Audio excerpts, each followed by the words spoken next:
तो आजकल जो दुनिया के हालात हैं और जो जितनी परेशानियां चल रही हैं, स्पेशली अगर आप न्यूज़ फॉलो कर रहे हैं या कहीं पर भी सोशल मीडिया में, तो आपने रियलाइज़ किया होगा कि आए दिन कोई ना कोई ख़बर आती रहती है। और ऐसे हालात में जब हमको कोई पर्सनल लाइफ में हमारे कोई इशू होता है या चैलेंज होता है, तो वो एक गिल्ट के साथ आता है, क्योंकि अक्सर जब हम ऐसे माहौल में कोई तकलीफ महसूस करते हैं या किसी परेशानी से गुजर रहे होते हैं, तो हम अक्सर अपने आप से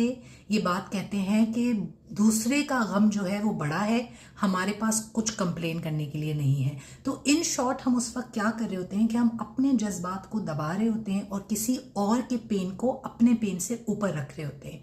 ऑब्वियसली एज ए ह्यूमन ये एक बहुत अच्छी बात है कि आप में कंपैशन है दूसरों के लिए, लेकिन on a personal level problem ये हो जाती है कि क्योंकि आपके ब्रेन को आपकी तकलीफ के अलावा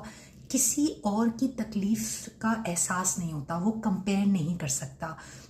तो मसला ये हो जाता है कि आप जब अपने आप से ये बात कहते हैं कि नहीं नहीं मैं परेशान नहीं हो सकती हूँ, देखो सामने वाला मुझसे ज़्यादा परेशान है, तो आप एक्चुअली अपने जज्बात और अपने इमोशंस को दबा रहे होते हैं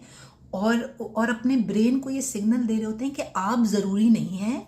और सामने वाला ज़रूरी है। और ये चीज़ हमारे लिए इतनी डेंजरस हो जाती है क्योंकि ये सारे अनप्रोसेस्ड इमोशंस, उदासियाँ, परेशानियाँ हमारी बॉडी में अक्यूमुलेट होती रहती हैं और फिर वो बीमारियों का, डिप्रेशन का, एंग्जाइटी का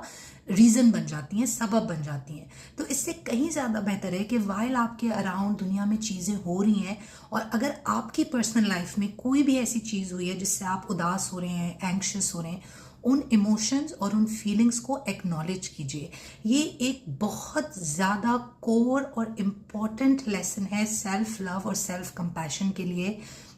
कि आप जब तकलीफ में हो तो आप अपने आप से बात कहिए कि हाँ मैं तकलीफ में हूँ, और कंपेयर नहीं कीजिए अपने पेन को या अपनी तकलीफ को, क्योंकि द मोमेंट आप कंपेयर करने लगते हैं आप ये सिग्नल दे रहे होते हैं कि हम ज़रूरी नहीं हैं, जो कि बहुत ज़्यादा बुरी और ख़तरनाक टेरिटरी है टू गेट इनटू।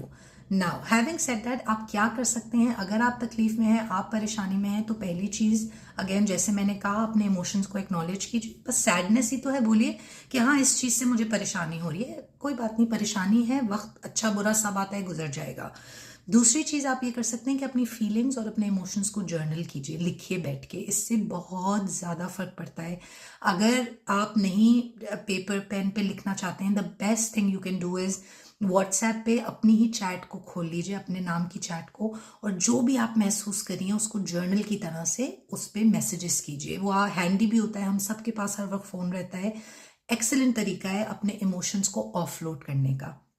तीसरी चीज़ जो कि एक रिमाइंडर है आपके लिए, वो ये है कि अपने जज्बात का ख्याल वैसे ही रखिए जैसे आप अपने किसी बहुत करीबी दोस्त या अपनी बच्चों का या अपने चाहने वालों के जज्बात का ख्याल रखते हैं, इमोशंस का ख्याल रखते हैं। मैं हमेशा अपने आप को, शुरू में जब मैं अपने ऊपर काम करती थी और मैं कुछ फील करती थी, तो मैं अपने आप से ही पूछती थी कि अगर मेरी दोस्त मुझे यही मसला बताए तो क्या मैं उसके मसले को ये कह के रद्द कर दूंगी, इग्नोर कर दूंगी कि भाई दुनिया में देखो कितनी परेशानियां हैं, तुम्हारा तो मसला बहुत छोटा है, तुम तो बहुत सौ से बेहतर हो। मैं नहीं बोलूंगी ये चीज़, मैं उसके पेन को वैलिडेट करूंगी, मैं एक्नॉलेज करूंगी, क्योंकि ये उसका पेन है, ये उसका एक्सपीरियंस है। इसी तरीके से यही लॉजिक जो है वो अपने ऊपर अप्लाई कीजिए। जब आप कुछ महसूस करते हैं तो बजाय उस फीलिंग को दबाने के, इग्नोर करने के, दूसरों की तकलीफ से कंपेयर करके बेहतर महसूस करने के, अपने इमोशंस को, अपने फीलिंग्स को एक्नॉलेज कीजिए, उनको जर्नल कीजिए, उनको अपनी बॉडी से रिलीज कीजिए। क्योंकि मैं आपको बता रही हूँ, अगर हम ये सब अपने इमोशंस और अपनी फीलिंग्स का ख्याल नहीं रखेंगे तो ये चीज़ फिर ऑफलोड होगी हमारे रिश्तों में, हमारे काम में, हमारी चिड़चिड़ाहट में, हमारी स्लीपलेस नाइट्स में, और मसले के पे मसले ही खड़े हो जाएंगे। तो इसको निप कीजिए, बड निप इट इन द बड। जैसे ही आपको कोई इमोशन में भारी महसूस हो, उदासी हो, अपने आप से कहिए कि यू नो व्हाट, मुझे इस वक्त दिल दुख रहा है मेरा, लेकिन कोई बात नहीं,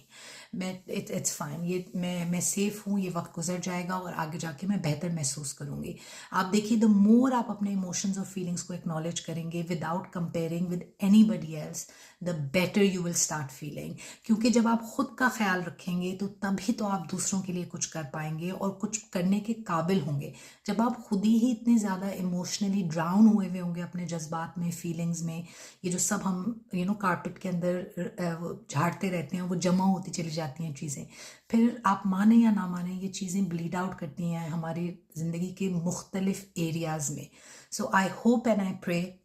दैट आज मूविंग फॉरवर्ड जब आप ये चीज़ सुनेंगे तो आप अपने वाइल हम दुनिया के लिए दुआ कर रहे हैं और जो भी हमसे बन पड़ रहा है हम कर रहे हैं, हम उसके साथ साथ अपने जज्बात, अपने इमोशंस और अपने फीलिंग्स का भी ख्याल रख रहे हैं.